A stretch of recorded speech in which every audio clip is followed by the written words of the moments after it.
وہ سب وقت یاد آ رہا تھا جو میں نے یہاں گزارا ہے. یہ ہمارا بیرک ہوتا تھا یہاں پہ وہ جو سزائے موت کی چکی تھی اس میں میں تھی جو پہلے نمبر پہ ہے.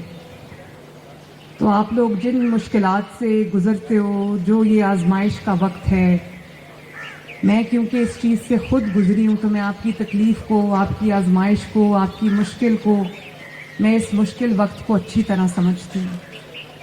اور اسی لیے میں نے سوچا کہ سب سے پہلے میں ادھر آؤں، آپ لوگوں سے خود ملوں، دیکھوں کہ آپ کو افطاری میں کیا دیا جا رہا ہے، کھانے پینے کا کیسا نظام ہے، جیل کا کیسا نظام ہے.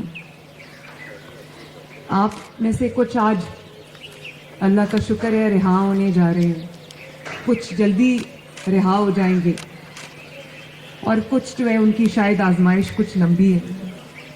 میں آپ کی آنکھوں میں وہ سب چیزیں پڑھ رہی ہوں، دیکھ رہی ہوں، اور مجھے احساس ہے اس چیز کا.